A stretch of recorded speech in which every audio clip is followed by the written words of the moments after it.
happens when I want to stop paying into a cash value life insurance policy? Right, because we hear life insurance policy, I hear the word premium, I hear whole life and think I have to pay forever, which is not the case at all. I can stop paying very early on. When it comes time to stop making payments altogether, meaning I don't even want to pay my premium anymore, I can actually stop the payments forever. A couple ways I can do that. I have options. So again, the first thing we just want to clarify is when I have a policy, where can my money go? Premium or cash? The premium is an insurance expense.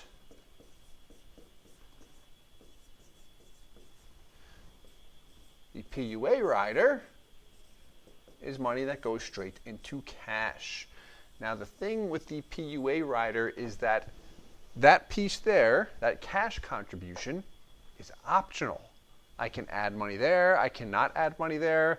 The company and the flexibility terms may have an influence over that item, but it is flexible. I can set it up where it's not billed like the premium. The point to this is when I want to stop payments altogether, here are my options. One, I can exercise what's called a premium offset. And what this does, this allows my dividends and interest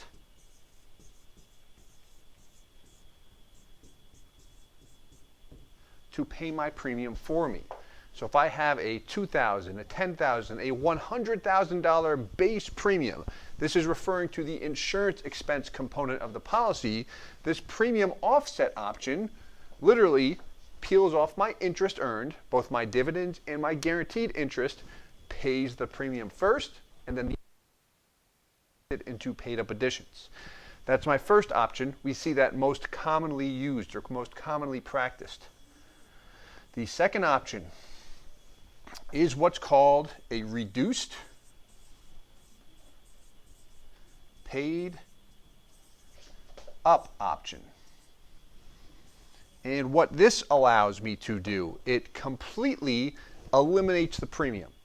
So premium, if I elect the offset option, is still due. I'm just allowing my dividends and interest to pay that premium for me. If I want to reassume contributions, a lot of times I can do that down the road. Whereas this option, once I exercise the reduced paid up on a life insurance policy, even if I want to, I cannot pay money into the account anymore. I can borrow and repay all day long, but outside dollars are no longer permitted. Outside dollars, meaning dollars out of my pocket into the policy. It's gone. I chopped off the premium. The advantage to this is there's no more expense due, I'll call it. So now my dividends and interest go where? Reinvested into cash value. So rather than just talk concept, let's look at some visuals here. So we're going to pull up a spreadsheet, which is going to demonstrate this a little bit for us. All right. So what we've got here is an example of a 35-year-old male, and we're going to show contributions of $20,000 per year for 10 years. Identical policy, meaning 35-year-old male, first 10 years, when we look at the payments, you're going to see everything identical. Let's scroll down a little bit here. The screen size is good, Cheyenne? Thank you. Much appreciated. So by year 10, I've paid in a total of $200,000. My cash is $231,000. If I want to check to make sure everything's set up right, here's my break-even point. Year 4, I've paid in $80,000. I have $80,000. Now at year 10, $231,000 on the left, $231,000 on the right. So again, to clarify, these two policies are identical. There's no difference in them whatsoever. I set them up from the beginning, no differently. The difference is in one option on the left. We selected the premium offset option, meaning I'm going to allow my dividends and interest to pay this premium for me, versus the option on the right, reduced paid up. So to give a little bit of extra information, you can see this in the columns, but we'll just highlight it. My premium is $2,000 a year, and my cash contribution, i.e. PUAs, is $18,000, approximately. With the term rider, it might be $2,500, $17,500, about. Close enough, though.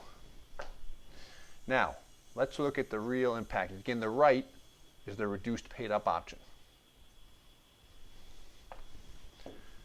Over here on the left, what do I have here? Year 11. That $2,000 premium, let's put this in red actually, is still due. So in this option, the blue 0 is my annual outlay. This is how much I'm actually paying into the policy per year. 0. I said I'm done paying it. I don't want to pay anything in anymore. Okay, I accomplished that.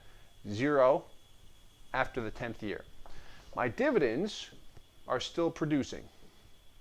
Why I have that death benefit drop here in year 11, there's a little bit of a term rider left on. I chopped it off. So here, premium still due, $2,000 a year. Again, I, the consumer here, am not paying the premium. My dividends and interest are first paying that premium, and then my cash value continues to grow. A little over $10K a year. Quick side note, we do have this on other videos. This dividend column does not reflect the full dividend rate. So this particular company's dividend rate is 5.85%. Their guaranteed rate is 4%. So let's just highlight this, guarantee of 4. Total dividend, 585. And all this means is the dividend column only reflects the difference, the company's surplus, which is 1.85%. We've got other segments on that. All right, so let's continue here. So again, I'm not paying my premium. That's the main takeaway. This dividend column here is still producing. Cash value continues to go up, looks great. Compare this to the reduced paid up option, where here you're going to find after year 11, there's no more premium. It's gone. Chopped it off. We got nothing left. The drawback here is I cannot pay anything into it. What I'll also notice, look at my dividend here. It's $22.91. Over here it's $27.15. When I chop that premium off, my death benefit reduces. You're also going to see your dividend payout, because the premium is gone, will slightly reduce.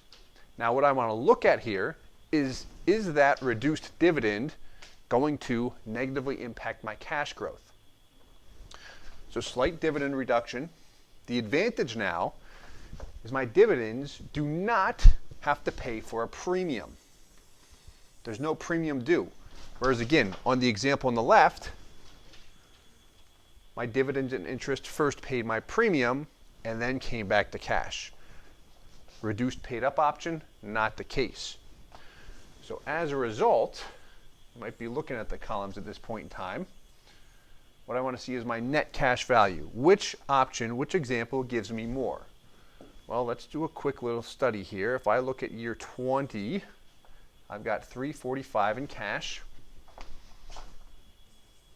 Over here, I've got $352 in cash. Which one do I want? $352. Give me the one with more money. Now let's check something out here, because where this gets confusing is the example on the left has a higher dividend. So here's what we'll do. We're going to do a little bit of Excel here. Dividend difference. First, let's calculate the difference in the dividend.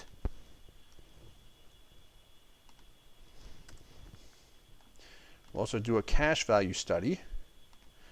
We're going to do this on both sides.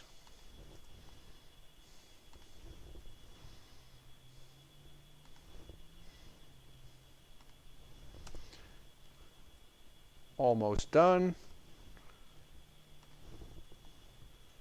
All right.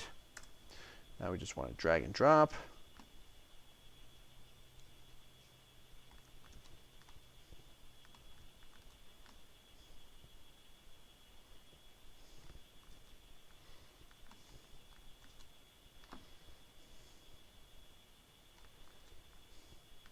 And again, the example on the right, which we are editing right now,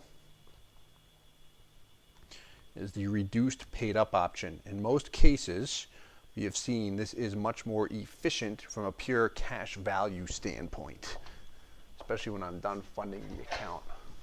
Let's clean all this up here. That's better. Cool. All right. So what we did here, what is your dividend difference and cash value difference during the first 10 years in these examples? Nothing, because this is the exact same policy. The difference now is in the non-reduced paid up option, my dividend payout is slightly higher, a couple $100 per year more, which on paper, if I just hear a higher dividend, that should translate to higher cash value. Yet, that's not the case.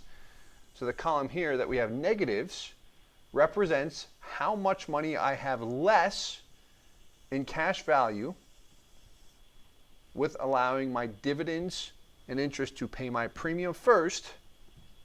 I have less money here compared to the example on the right.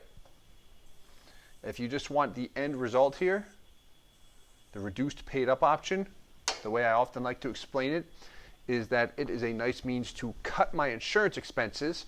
So now my dividends and interest do not need to pay my premium and then go into my account. Gets rid of my premium, and now everything can go into my cash value. The only thing I want to be cautious of here is if my intention is to possibly pay into the account again, I might not want to exercise this yet.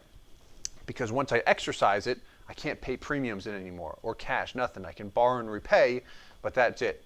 When I hit a point in time and I say, hey, I'm done, or life happened, I don't want any drag on this account, I can exercise the reduced paid up option, which will help improve my cash performance after the fact. Don't have to declare it when I start a policy, nothing like that. This is a post-policy change. I can do it after the fact. Reduced paid up often equals more money when I am done paying into the account.